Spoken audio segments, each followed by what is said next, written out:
Então, boa tarde a todos, e a todas. Bem-vindos e bem-vindos a esta sessão, mais uma sessão da capacitação em primeiros socorros em saúde mental. Também dar as boas-vindas a quem está online, nesta sessão connosco, que tenho a certeza que vai ser uma sessão muito interessante, não é? Um tema que é muito, muito pertinente na área da saúde mental, que é o uso da medicação. Eu hoje estou aqui numa situação muito privilegiada, porque encontro-me aqui entre dois grandes colegas, mas também dois grandes amigos, e portanto estamos aqui mesmo numa situação de bem-estar, que é tão importante para a saúde mental. Então, começo por apresentar a minha colega e oradora que aqui à minha direita, a colega Ana Vinha, que é professora auxiliar aqui na Universidade, na Escola de Saúde e Desenvolvimento Humano, é diretora do mestrado integrado em Ciências Farmacêuticas, também é gestora da qualidade da Unidade Regional de Farmacovigilância do Centro e Norte Alentejano e está inscrita na Ordem dos Farmacêuticos. Na Ordem dos Farmacêuticos também tem uma função de, relembra-me, Vogal da Assembleia vogal Geral. à Assembleia Geral, exatamente. Muito bem. E aqui à minha esquerda tenho o nosso relator de hoje, o colega Rui Raimundo, que é investigador no CARC, nosso Centro de Investigação da Universidade de Évora, que é licenciado em Biologia, mestre em Gestão e Políticas Ambientais e doutorado também na área da Biologia. É assim o nosso homem dos projetos, como nós costumamos dizer. Coordena projetos nacionais, internacionais, incluindo a Cátedra Rui Nabeiro em Biodiversidade e o projeto Lifelines. Portanto, sem mais demora, vamos dar seguimento e vou dar a palavra à Ana Adivinha. Obrigada, Ana, e ao Rui e à Andreia. Neste caso, também transmito à professora Adelinda o convite para participar. Boa tarde a todas e a todos também. Obrigada por terem vindo e obrigada a todos os que estão em casa. Não posso eu deixar de confessar que fiquei um bocado triste por saber que a maior parte estava online e havia uma minoria presencialmente, porque decidi fazer isto livre de ecrãs. E então fiquei um pouco triste, mas já recuperei. Normalmente meto os mecanismos de compensação a funcionar e já recuperei. Perguntar-se-ão porque é que nós temos aqui este conjunto de caixas em cima da mesa. Isto foi a minha colheita em menos de 24 horas em 2 farmácias. Portanto, podia ter feito em mais, mas achei que andar a recolher aquilo que no fundo eu vou chamar lixo entre aspas dos outros e depois ter que o devolver à Valor Med, carregar um saco já chegava, portanto fiz esta colheita em cerca de 12 horas e há alguém comum entre estas caixas de medicamentos. Não sei se algum dos presentes ou algum dos participantes online quer arriscar qual é a característica que todas estas caixas têm em comum, ou estes medicamentos.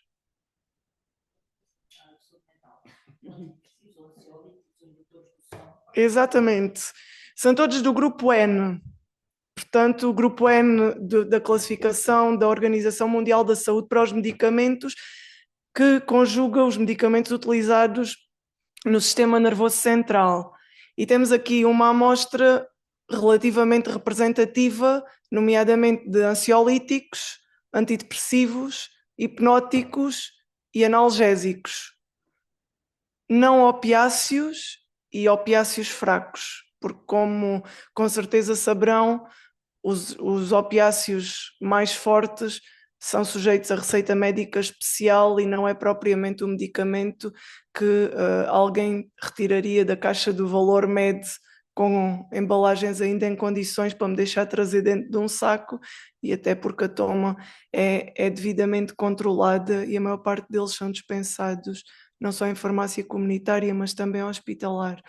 Portanto, tendo em conta aquilo que é o desafio deste workshop e tendo em conta que temos cerca de 20 minutos para deixar aqui os pontos mais importantes em evidência, eu optei por selecionar aqueles que são o enfoque dos problemas de saúde mental, que na maior parte dos casos estão diagnosticados ou não, mas também alertar para o facto de, muitas das vezes, indiretamente, também a dor ser um motivo de, no fundo, de pioria relativamente àquilo que são outros sintomas de saúde mental ou que possam estar latentes, e que leva muitas das vezes à utilização de medicamentos, não apenas para controle da dor, mas também para controle da ansiedade e da depressão associada à dor. Uma parte das caixas estão vazias, e isto era para alertar para duas realidades. A primeira, que tem a ver com uma das fases de utilização de medicamentos. Nós, quando falamos em utilização de medicamentos, focamos-nos muito naquilo que é a toma ou a administração por um profissional de saúde a um utente, mas na utilização de medicamentos, nós profissionais temos em consideração, e eu gostava que essa mensagem ficasse aqui também hoje clara, mais do que a administração ou a toma do medicamento. Temos a dispensa, existem outros, mas que em termos de utilização, face àquilo que é o seu objetivo final, não são aqui tão importantes. Portanto, temos a dispensa e o devido aconselhamento em contexto de farmácia comunitária ou hospitalar, pelo qual o responsável estatutariamente habilitado com as competências necessárias para o fazer é o farmacêutico. Temos a prescrição, que em Portugal é realizada apenas por médicos, e temos a utilização propriamente dita, a administração, a qual pode ser realizada pelos profissionais de saúde, pelo próprio ou por cuidadores, neste caso familiares, vizinhos, amigos, por aí em diante. Isto para vos dizer o quê? Que a problemática da medicação não é uma problemática só nossa, é uma problemática também daqueles que nos rodeiam. E também aí nós podemos ter um papel importante, e aqui eu faço já um disclaimer, não vou utilizar o termo primeiros socorros, porque os primeiros socorros em contexto de utilização indevida de medicamentos têm dois caminhos principais. O mais simples e direto, e que, na melhor das hipóteses, é aquele que melhor nos servirá, é induzir o vómito, caso sejam de administração oral. Portanto, se temos uma tentativa de suicídio ou uma sobredosagem, a indução do vómito, na primeira meia hora, mais ou menos, é a forma mais prática de evitarmos que o medicamento seja absorvido para a corrente sanguínea e que seja metabolizado e chegue a exercer efeito, neste caso, por excesso no corpo humano. Isto se estivermos a falar de administração por via oral.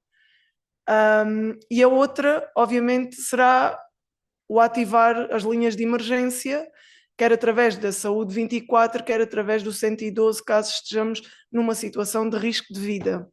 E não é tão raro assim. Vou-vos contar uma situação que aconteceu comigo no semestre passado, com alunos de enfermagem, que me enviaram mensagens à meia-noite via Moodle, estava eu de Erasmus em Bolonha, que estavam a detectar uma interação grave entre a toma de um ansiolítico e o excesso de consumo de álcool num colega, e não sabiam o que lhe haviam de fazer. Portanto, em casos de intoxicação consciente ou não consciente, normalmente com o intuito de pôr termo à vida, estas são as duas vias mais corretas, digamos assim. Eu podia dizer-vos quais são os antídotos, mas não iria adiantar de nada, porque eles têm que ser administrados por via intravenosa no hospital. Por isso, por via oral, induzir o vómito o mais rapidamente possível. Se existirem comprimidos de carvão ativado em casa, administrá-los e levar para a urgência hospitalar em caso de risco de vida iminente, chamar o 112, em caso de dúvida, ligar para o SNS 24. Outra porta que está sempre aberta nestes casos, antes de passar à segunda parte, que merece um bocadinho mais de exposição, têm sempre as farmácias comunitárias de porta aberta. E a maior parte das farmácias tem um horário muito mais alargado que o comércio tradicional regular. Muitas abrem às 9 e fecham às 7 ou às 8, e algumas já abrem às 9 e fecham às 11 ou meia-noite. E há farmácias que têm 24 horas. No entanto, deixar-vos também aqui a nota de que todos os profissionais que atendem a linha Saúde 24 são profissionais de saúde com competências certificadas, nomeadamente pelas ordens profissionais, para prestarem aconselhamento relativamente a qualquer dúvida que possa surgir. E as dúvidas são as mais inusitadas possíveis. Às 10 da noite não há nada aberto, não é execuível ir para a urgência, porque das duas uma, ou vão lá ficar mais de 12 ou 15 ou 20 horas, porque vão levar uma pulseira verde. Tomei um comprimido com a dosagem errada. Será que me vai acontecer alguma coisa? Provavelmente não, se não tomaram comprimidos em excesso. Mas é normal que a nossa cabeça comece ali a carburar e precise de um esclarecimento mais informado. Portanto, a linha Saúde 24 pode ser um bom mecanismo para tirar essas dúvidas em horários em que possam não ter um farmacêutico disponível na porta aberta de uma farmácia comunitária. É, dentro do sistema de saúde, e falo como um todo, o serviço que têm mais próximo e a quem podem recorrer com todas as dúvidas possíveis e imaginárias acerca da toma e da utilização de medicamentos. Interrompam-me se tiverem alguma dúvida ou alguma questão, porque isto é para isso mesmo. Em contexto de utilização de medicação, saindo agora dos primeiros socorros, que, como vos disse, podem ter de forma e com uma visão mais direta estas duas vertentes, nós em farmácia falamos sobretudo de gestão de risco de medicamentos. E já devem ter ouvido falar na farmacovigilância. Temos uma unidade regional aqui na Universidade de Évora, responsável pelos distritos de Évora e de Porto Alegre, e é exatamente isso que nós fazemos. Há algum tempo atrás, a farmacovigilância encarregava-se sobretudo da segurança na utilização do medicamento, e continua a ser esse o tópico principal, e encarregava-se muito de receber aquilo que eram as suspeitas de reações adversas que os profissionais de saúde identificavam em qualquer um dos seus contextos profissionais. A partir de 2017, a Agência Europeia do Medicamento e, consequentemente, todas as agências nacionais, no nosso caso a Infarmed, transpuseram uma nova forma e muito mais abrangente de reportar reações adversas ou suspeitas de reações adversas a medicamentos, não só com a disponibilização de uma plataforma online em que nós podemos reportar estas suspeitas de forma rápida e simples, mas também abrindo esta possibilidade a todas as pessoas. Neste momento, todos os cidadãos, e falando em cidadãos, abranjo os profissionais de saúde, podem aceder ao portal RAM para notificar suspeitas de reações adversas a medicamentos. Aproveitando esta menção, fazer só um parênteses e olhando para a professora Rita, porque já em certos momentos nos cruzámos e trocámos algumas impressões acerca deste tema. No que toca a medicamentos de utilização veterinária, mesmo que sejam também de uso humano, as suspeitas de reações adversas devem ser reportadas à Direção-Geral da Alimentação e Veterinária, tal como as suspeitas de reações adversas aos suplementos alimentares, que é outra epidemia pela qual nós passamos relativamente ao consumo desregulado em contexto comunitário. Portanto, medicamentos ao Infarmed, através do portal RAM, suspeitas de reações adversas a medicamentos. Podem aceder no telemóvel, podem aceder no computador e vão encontrar um menu que vos vai permitir escolher, caso sejam profissionais de saúde, notificar como profissional de saúde, e aí abre um formulário com linguagem mais técnica e um pouco mais complexo, mas ainda assim rápido, ou como utente, onde abrem um formulário adequado ao cidadão comum, muito simples e rápido de preencher.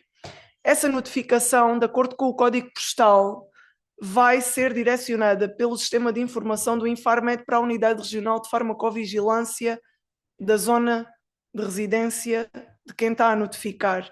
E é nas unidades regionais de farmacovigilância que as suspeitas de reação adversa vão ser recebidas, vão ser processadas e vão ser avaliadas em termos clínicos. No nosso caso concreto, por farmacêuticos e por médicos. Nós funcionamos de forma integrada com a Unidade Local de Saúde do Alentejo Central e com a Unidade Local de Saúde do Alto Alentejo, e os médicos que trabalham connosco neste momento, para vos dar esse exemplo, é um médico de família de uma das nossas USFs do Alentejo Central e um médico de medicina interna do Hospital de Évora. E trabalhamos de forma integrada, ou seja, eles dedicam horas da sua prática clínica a colaborar com a Unidade Regional de Farmacovigilância para podermos dar resposta àquilo que são as notificações de suspeitas de reações adversas que recebemos. Perguntam-me vocês, isso tem alguma consequência para quem notifica? A notificação é anónima. A única coisa que nós precisamos é de ter um contacto de um notificador. Imaginem que um de vocês quer notificar uma suspeita de reação grave, mas tem algum receio em fazê-lo. Primeiro, não tem que ter receio nenhum, porque ninguém vos vai pedir contas. E a maior parte das pessoas tem esse mito na cabeça de que agora vou reportar, depois vem a indústria atrás de mim para me pedir contas, ou vem o Infarmed atrás de mim, e será que se isto não for uma suspeita e eu estou aqui a levantar uma falsa, a presumir alguma coisa que não é verdade? Isso não acontece. As únicas entidades que vão conhecer a identificação do notificador, que pode não ser a pessoa que sentiu a suspeita de reação adversa, é a Unidade Regional de Farmacovigilância e é o Infarmed. E para vos voltar a dar outro exemplo, em tempos houve outras entidades, até, até governamentais e, no fundo, satélites do sistema de saúde, que tentaram fazer estudos longitudinais, ou seja, que seguissem ao longo do tempo, neste caso, ao contrário, para trás, aquilo que tinham sido as notificações de reações adversas a determinado medicamento e em doentes que pudessem ter determinado diagnóstico, e o Infarmed foi gélido e sério e inabalável no negar, ou seja, no proibir que houvesse acesso aos dados do notificador. Portanto, esses dados, embora haja identificação, são confidenciais.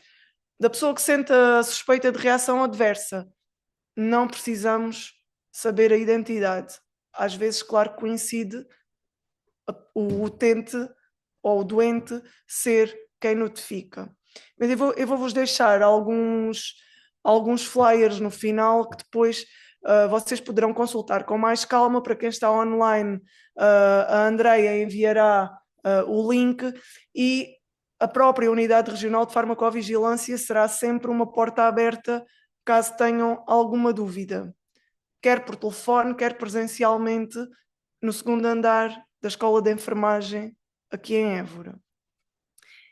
Quando nós falamos em gestão de risco de medicamentos, nós falamos nas reações adversas, que muitas das vezes também tratamos por efeitos indesejáveis. Na realidade, consideramos, a partir do momento em que pode haver um medicamento que cause determinado efeito indesejável, que pode haver essa relação de causa e efeito. Claro que depois os farmacêuticos e os médicos que trabalham na análise é que vão determinar essa probabilidade, Mas podemos estar a falar também de falta de efetividade. O que é que isto significa? Quando um medicamento, por exemplo, o paracetamol, que é um exemplo simples, e vou também fazer o disclaimer, porque isto na área farmacêutica nunca se sabe, eu não anonimizei qualquer tipo de laboratório ou genérico, mas ninguém me está a pagar, simplesmente foi o resultado da colheita no valor médio. Ninguém me está a pagar para trazer aqui qualquer que seja a marca ou laboratório de genéricos. Portanto, se nós pegarmos no exemplo do paracetamol, o paracetamol é ensaio clínico, normalmente aleatorizado, controlado e com uma amostra relativamente reduzida, demonstra ter eficácia como analgésico e como antipirético. Portanto, demonstra que é capaz de tratar a dor e de tratar a febre. No entanto, ele sai do ensaio clínico, é aprovado com estas duas indicações e a indústria pode começar a comercializá-lo para a comunidade em geral, correto? Quando cada um de nós começa a tomar este medicamento, nós saímos do conceito de eficácia, embora saibamos que ele trata a dor e a febre, e passamos a falar em efetividade. Porque no ensaio clínico temos uma amostra controlada com características muito parecidas, basta ver que não temos grávidas, nem crianças, nem idosos, que já são uma grande parte da nossa população. Alguns já foram adultos. Eu costumo dizer que a representatividade também se vai garantir à medida que os anos passam. Mas não sabemos como é que o organismo, numa idade mais avançada, com as características fisiológicas que entram em senescência, vão afetar a farmacocinética e a farmacodinâmica dos medicamentos, ou seja, a forma como o nosso organismo responde à substância ativa e a forma como a substância ativa se comporta no nosso organismo. Portanto, passamos a falar em efetividade. Temos pessoas com características genéticas diferentes e capacidade de metabolizar o mesmo medicamento, a mesma substância ativa, de formas diferentes. Portanto, a substância que demonstrou ser eficaz no ensaio clínico pode não ser efetiva em cada um de nós. O que esperado é que seja, e na maior parte das pessoas vai ser. Portanto, é eficaz e efetivo. E queremos também que seja eficiente, o mais possível. Faça efeito no menor tempo possível. A questão é que em alguns de nós ele não vai ser efetivo, embora continue a ser eficaz no tratamento da dor e da febre. E isso passa-se muito com os nossos antidepressivos. E estamos a perceber cada vez mais que as características genéticas e, de certa forma, algum déficit enzimático ao nível do sistema nervoso central de alguns indivíduos pode não permitir a metabolização adequada dos antidepressivos. O que significa que a pessoa pode jurar a pé juntos e podemos até ir controlar a adesão observando a toma da medicação e o medicamento continuar a ser igual à água. Por isso, desmistificar mais uma crença que é a de que os antidepressivos, muitas das vezes, não são tomados de forma adequada. A maior parte dos doentes com depressão diagnosticada querem tratar-se, portanto, tomam a medicação. A questão é que muitas das vezes, individualmente, não existe a capacidade de metabolizar esses medicamentos que levam a que se possa percepcionar ou não existe a capacidade de ligação aos receptores adequada para que o efeito terapêutico se verifique. Isto é algo para o qual temos que sensibilizar também os prescritores. Eu nunca mais me esqueço, quando nós começámos com a unidade de farmacovigilância, tínhamos uma senhora do distrito de Porto Alegre, já nos seus 80, muito preocupada com a sua saúde, que nos ligava várias vezes por semana. Isto porquê? Porque ela suspeitava de uma reação adversa grave a um antidislipidémico que nenhum médico do centro de saúde lhe valorizava. Então ela dizia: vocês acham que este prurido e este calor, eu já tenho as pernas em ferida, dizia ela, e dói-me os músculos, é de facto algo que está associado à toma das estatinas. Ele já me mudou o medicamento e eu continuo igual, não consigo tapar-me de noite, não consigo cobrir as pernas, tenho que estar sempre de saia e sem meias, imaginem, no outono ou no inverno, e não consigo ter uma abordagem. Claro que ela dizia-nos isto de uma forma mais desesperada e com a sua linguagem própria, mas não consigo ter uma abordagem. Portanto, o que é que nós fizemos? Acabámos por ser mediadores junto do prescritor para lhe dizer, olha, veja lá, porque se calhar esta doente está a fazer reação adversa não só às estatinas, mas cruzada também aos inibidores da absorção de colesterol, que tinha sido a alternativa que o médico lhe tinha prescrito após ela o ter chateado muito. Ou seja, muitas das vezes vocês têm que se queixar. Digo vocês porque é quem está aqui sentado, mas no sentido global e para quem está lá em casa. Se há uma desconfiança mínima, nem que seja de uma simples, que pode não ser simples, diarreia, porque pode levar a descompensação hidroeletrolítica e a desidratação, por exemplo, há que contactar o profissional de saúde.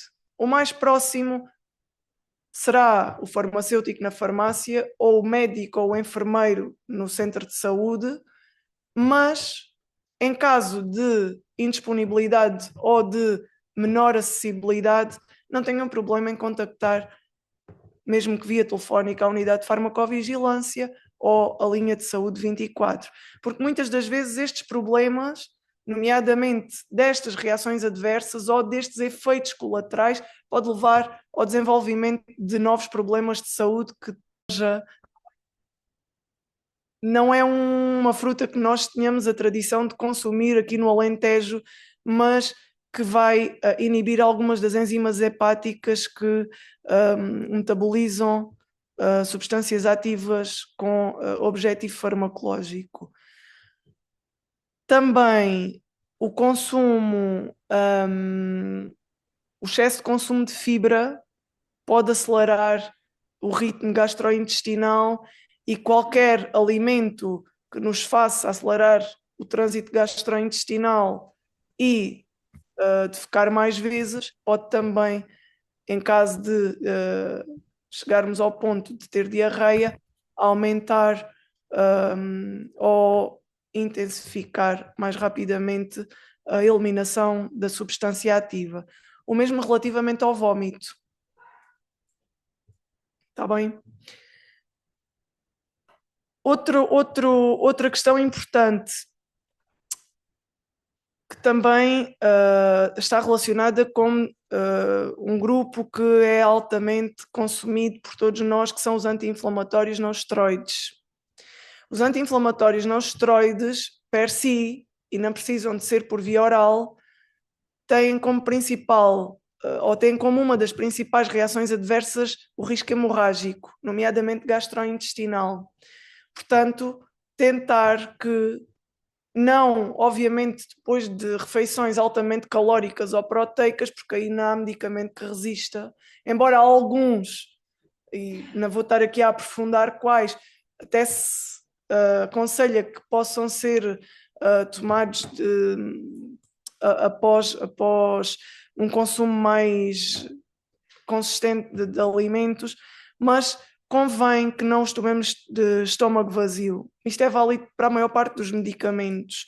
Isto porque, no caso dos anti-inflamatórios não esteroides, eles próprios vão estar associados a mecanismos, nomeadamente em termos das prostaglandinas, que vão aumentar o risco de hemorragia, mas, por exemplo, num paracetamol, num comprimido de paracetamol, aparentemente inofensivo, temos o problema exatamente de ser um comprimido com substâncias que podem ser abrasivas, sobretudo para a mucosa esofágica e para a mucosa gástrica. E em pior cenário, colar e provocar ulceração. Isto acontece sobretudo quando as pessoas continuam a achar que tomar comprimidos sem água é boa ideia, e quantas pessoas mais velhas, sobretudo as senhoras, não têm a mania de meter aos 3 e 4 cá em baixo e de mandar o pescoço para trás para os comprimidos descerem pela força da gravidade. Portanto, isto é absolutamente errado, não só porque está a tomar vários comprimidos ao mesmo tempo, mas porque está a tomá-los sem água. A água serve exatamente para ajudar a deglutição e para ajudar o processo descendente no tubo digestivo e para promover a chegada ao estômago de forma adequada. O que é que acontece também? Às vezes tomamos um comprimido com o fundo do copo de água e a seguir, imaginem que acordaram com uma grande dor de cabeça e a seguir voltamos à posição horizontal. É outra coisa que não se deve fazer, porque embora tenhamos consumido alguma água para ajudar a descer, se passamos rapidamente à posição deitada outra vez, o risco do comprimido ficar ali a descansar no nosso esófago ou ali à porta do estômago é grande e o risco de ulceração é enorme, porque é músculo liso. Portanto, eu costumo dizer de forma crua que para abrir buraco não precisa muito. E daí vêm hemorragias internas que ainda vão demorar um tempo relativo a ser identificadas e que podem derivar depois em situações mais graves. Para finalizar, as interações medicamento-medicamento. Existem medicamentos que são prescritos de manhã e à noite, exatamente porque há outros medicamentos concomitantes no regime terapêutico daquele doente que necessitam de estar afastados um do outro. Ou em jejum, exatamente porque os alimentos vão dificultar a absorção desse medicamento. Ou porque esse medicamento tem uma fraca absorção oral. Por exemplo, quem toma os bifosfonatos orais para a osteoporose, nomeadamente as senhoras, de forma mais comum, uma vez por semana, tem que ser sempre no mesmo dia, tem que tomar com muita água, em jejum e andar em pé pelo menos 45 minutos. Este tem tudo o que é mau. Baixa absorção oral, portanto, os medicamentos só vão, os alimentos só vão diminuir ainda mais a absorção da substância ativa. É altamente abrasivo para a mucosa gastrointestinal, por isso, ficar na posição vertical e tomar com muita água. E o perfil farmacocinético é de tal maneira justo que, para que as pessoas não se esqueçam, marca-se aquele dia da semana, naquela hora e com aquelas regras. E mesmo assim a absorção oral não é a mais satisfatória que poderíamos desejar, mas é a necessária para obter o efeito terapêutico a médio prazo. Portanto, as interações entre medicamentos também são uma constante. E é preciso ter atenção a todas essas questões. Por fim, a automedicação. E esse é o principal problema em qualquer uma das faixas etárias. Nas crianças não tanto, e nos bebés muito menos, mas a partir que nós começamos a ter a percepção da maravilha que é a tecnologia da saúde medicamento, digam o que disserem. Se não houvesse medicamentos, estávamos a morrer todos aos 40. Lamento informar. Porque o Sr. Fleming fez o favor de nos proporcionar o acesso à penicilina e de nos permitir tratar infecções urinárias, respiratórias, gastrointestinais, que estamos outra vez a ver um pouco complicadas com a questão da resistência microbiana, mas ainda assim permite-nos viver já muitas vezes além dos 100. Portanto, o medicamento é uma tecnologia de saúde que nós devemos saber usar de forma consciente e informada. E por isso existem cada vez mais ações de aumento da literacia, sobretudo dos cidadãos, para a utilização do medicamento. E a automedicação é um problema. Se ela for realizada com o aconselhamento de um profissional de saúde, nomeadamente de um farmacêutico, tudo o que sejam situações clínicas ligeiras são facilmente resolúveis na farmácia com o acesso ao medicamento correto, para o doente correto e para a necessidade correta no momento certo. O problema é que grande parte das situações de automedicação chegam ao utente ou ao utilizador do medicamento através do primo, da tia, do vizinho, da mulher, do marido, por aí em diante. E muitas das vezes o medicamento que o outro está a tomar não é aquele que nós precisamos, nem aquele que nós devemos tomar. E é aqui que surgem os maiores problemas.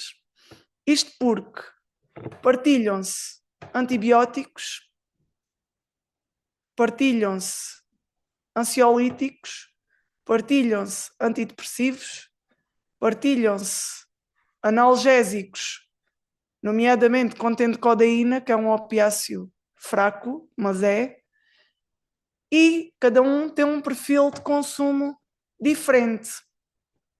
Nos jovens isto é altamente preocupante. Eu nunca mais me esqueço quando eu comecei a dar aulas a um primeiro, segundo ano de farmácia em Lisboa, já há 13, 14 anos. Era eu, assim, uma jovenzinha acabada de sair da faculdade. Nunca tinha tomado qualquer tipo de medicamento ansiolítico, antidepressivo, e continuo. Eu costumo dizer que os meus receptores ainda estão ávidos, estão virgens, e se tomo qualquer coisa, durmo aqui. Se for de...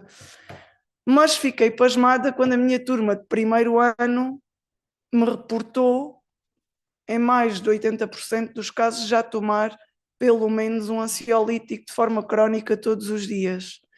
Nessa altura eram ansiolíticos e de curta semivida, o que significava que os tomavam à hora do jantar para induzir a sonolência e conseguirem dormir. Outros, os hipnóticos, no caso o Zolpidem, que tomavam imediatamente antes de ir para a cama. Isto porque os hipnóticos atuam mais rápido e o pessoal não quer cair para o lado, portanto convém que os tome antes de ir para a cama. E temos os ansiolíticos de semivida mais longa, ou seja, que tomavam durante o dia para se manterem relativamente calmos. Isso continua a ser, mas era a realidade de há 12, 13, 14 anos atrás. Agora estamos num nível muito mais à frente. Além dos ansiolíticos, temos a codeína misturada com cannabis em uso ilícito, que é um problema grave que temos em todas as faixas etárias. Temos os antidepressivos partilhados e temos os antidislipidémicos e alguns psicotrópicos, nomeadamente os metilfenidatos, as ritalinas, para aumento da concentração, da atenção, em pessoas que não têm qualquer tipo de diagnóstico que justifique a utilização destes medicamentos. E junto com isso, começo-me eu a perceber, porque vou fazendo perguntas e as pessoas, sem se aperceberem, vão respondendo, do Ozempic, do Tirzepatide e das insulinas para aumento da performance física. Portanto, isto é um pote, é um cocktail sem controle. E ainda há pouco tempo, e o Rui estava presente também, tivemos uma aluna que antes de uma frequência, num total cocktail de medicamentos, entrou em convulsão no corredor. E é preciso nós estarmos atentos para isto, porque a automedicação muitas das vezes surge a par com a prescrição médica. E quando a pessoa vai ao médico, seja ela de que idade for, ou quando vai à farmácia onde havia a sua receita de forma regular, não é na mesma farmácia normalmente que vai comprar ou que tenta encontrar aquilo, quer dar resposta em modo freelancer. Por isso, quando o médico lhe pergunta, então, está a tomar mais alguma coisa? Não, não, não, só o que o senhor doutor prescreveu, só o que o senhor doutor receitou. E muitas das vezes os próprios profissionais de saúde não têm a noção de que existe uma automedicação paralela àquilo que é o regime que está prescrito de forma crónica. Estas eram as principais mensagens que eu vos queria deixar. Portanto, tudo o que sejam medicamentos sujeitos a receita médica, eles não são sujeitos a receita médica porque o Infarmed nos queira chatear, eles são sujeitos a receita médica porque oferecem riscos superiores aos medicamentos não sujeitos a receita médica.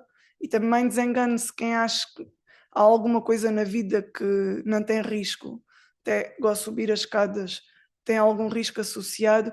Aqueles que são sujeitos a receita médica têm um risco acrescido.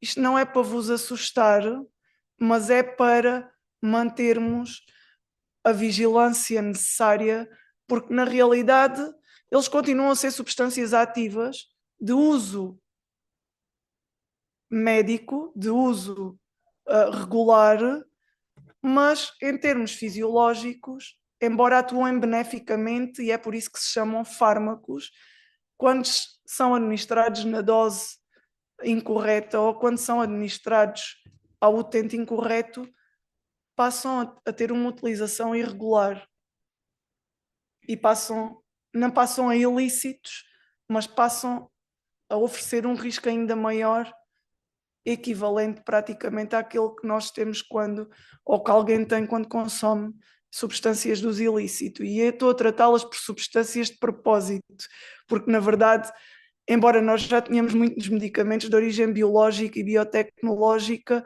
maior parte continuam a ser de síntese química, tal como a maior parte das substâncias do uso ilícito que se consomem por aí. São estas as mensagens que eu queria deixar. Não sei se me estendi muito no tempo, mas deixar agora também aqui algum espaço aberto para que possam tirar algumas dúvidas, quer quem está presencialmente, quer quem está à distância. Obrigada.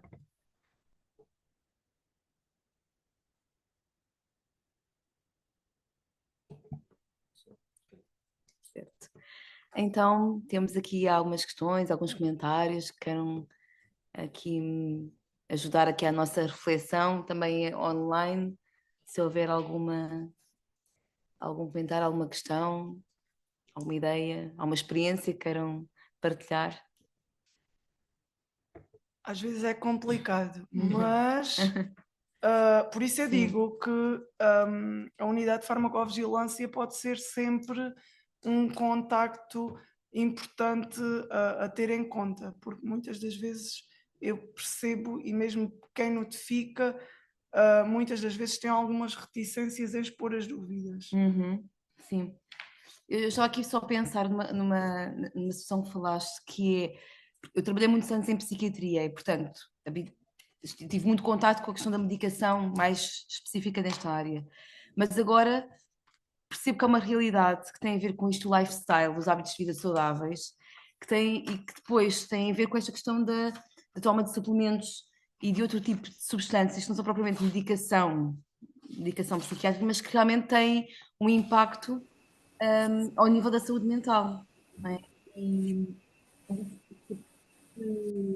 se podes falar um bocadinho só sobre quais é que são os desafios desse nível, deste tipo de substâncias que não são propriamente medicação específica para depressão ou para ansiedade ou para psicose, mas que podem, que nos nossos estudantes, não é? Que são a população também que nos preocupa bastante aqui na universidade a este nível, quais são os alertas que tu darias neste tipo de consumo deste tipo de substâncias mais, não sei como chamá-las, mas os suplementos, estas questões mais até hormonais, etc., para o desempenho, não é? Até desempenho desportivo, etc.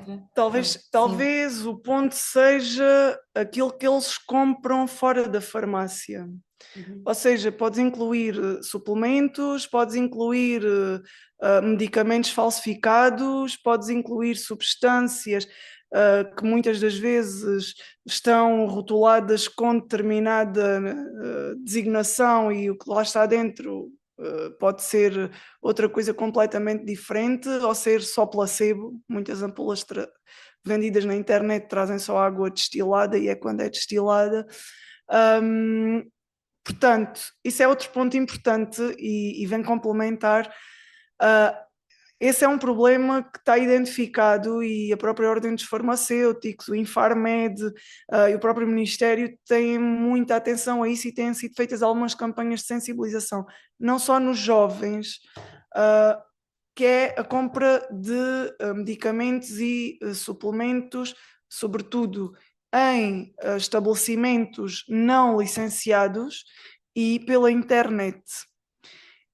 É uma realidade paralela e muito grave. Isto porque os únicos estabelecimentos habilitados a dispensar medicamentos, neste caso sujeitos a receita médica e não sujeitos a receita médica de venda exclusiva em farmácia, são as farmácias. E depois temos os locais de venda de medicamentos não sujeitos a receita médica, onde temos esses medicamentos, os que não são exclusivos de venda em farmácia, e em ambos temos também algumas ofertas no que diz respeito a suplementos e tudo mais, mas aí sempre com a garantia de qualidade, seja o selo do Infarmed, no caso, quer dos medicamentos, quer da dos produtos dermatológicos, por exemplo, cosméticos, quer de alguns medicamentos naturais, de origem natural. O problema é o resto, que é tudo aquilo que não tem a garantia de qualidade nem do Infarmed, nem da DGAV.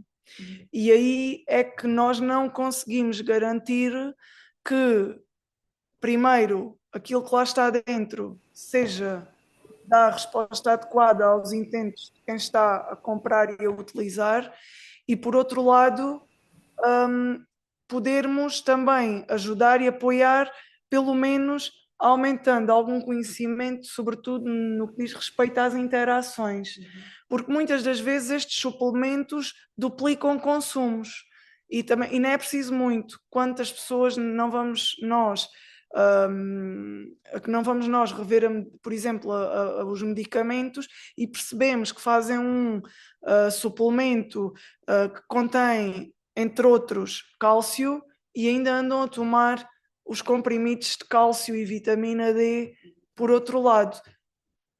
Portanto, se isto acontece em pessoas que são monitorizadas e que são seguidas de forma progressiva e com alguma rotina em termos de cuidados médicos, mais acontece em termos do consumo desregrado e, sobretudo, e aqui sim os jovens estão numa situação, a meu ver, preocupante, sobretudo dos suplementos. E onde é que isso vai impactar em termos de saúde mental? Eu creio que a maior parte do consumo tem a ver com a percepção a sua percepção do próprio bem-estar e a percepção do próprio corpo. E muitas das vezes esquecem-se que o aporte nutricional de que precisam está num sono adequado, numa alimentação equilibrada e num programa de atividade física ajustado, e não num suplemento que, na melhor das hipóteses, se não houver interação com mais nada e se não houver algum déficit funcional em termos fisiológicos, aquilo que vai acontecer é que progressivamente lhe pode estar a degradar quer a função cardiovascular, quer a função renal. Isto porque a maior parte deles o que está a consumir são suplementos hiperproteicos. Por isso, na realidade, penso, e sob a minha perspectiva, mereceria uma campanha de divulgação e de sensibilização própria, e que posso deixar aqui o desafio aos colegas do desporto, porque venho e continuo a dizer que a farmacologia desportiva nós podemos apostar na universidade e poderia ser uma linha de promoção, não só da literacia, mas também do uso adequado desse tipo de produtos. Sim, obrigada. Vou só então passar aqui a palavra ao nosso relator para fazer aqui alguns comentários sobre este tema. Bem, boa tarde. Antes de entrar diretamente no tema, quero fazer aqui duas observações. A primeira é agradecer às colegas que estiveram aqui e à audiência, acima de tudo, porque nós, quando começámos a delimitar este programa, desde vagarmente, portanto, temos uma série de atividades a decorrer na universidade que começaram e são, grande parte, para os estudantes, mas também decidimos abrir a toda a comunidade académica. E isso é uma coisa importante, as pessoas precisam se sentir acolhidas, todas as atividades são livres de encargos, não prometendo totalmente, mas tenho a ideia que vamos abrir mais algumas até para os filhos dos funcionários e para os familiares próximos, porque a questão da saúde mental é mais abrangente do que a própria pessoa e há pessoas que têm algumas dificuldades e, portanto, nós tentamos, ou vamos tentando, compor essas questões de outra maneira. Os estudantes, curiosamente, têm aderido pouco, foi um programa que era dedicado a eles. Felizmente, os funcionários e os docentes têm aderido mais às nossas atividades, aos movimento e mesmo às capacidades, aqui à capacitação por pares. Esta é para este módulo dos primeiros socorros é para um público-alvo, os estudantes têm outro, que está a ser desenvolvido por outra equipa. E agora, sem mais demoras, vou só aqui fazer o que é que portanto, uma súmula, que é o que me pediram para fazer hoje, daqui da apresentação da professora Ana Adivinha. Portanto, isto acho que é uma coisa bastante importante e ela tocou aqui em fatores muito, muito importantes, desde a gestão do risco às reações adversas dos medicamentos, à questão dos dados, não tenham medo. Os dados da saúde, e eu por experiência própria, quando faço os projetos, são seguríssimos. Se existem alguma coisa que é segura neste país, são os dados sobre a saúde e dos utentes e os dados das finanças. Todos os restos eu não meto as mãos no fogo. Mas nestes dois, sim. Portanto, não há fugas de informação como a justiça. Não existe, isso não existe. Os profissionais estão extremamente zelosos no tratamento dos dados, não partilham para os investigadores lutam diariamente para terem acesso a esses dados, portanto não tenham, eles são anónimos, são muito difícil de desencriptar, portanto não tenham medo de ceder isto, porque isto é importante que esta mensagem também passe.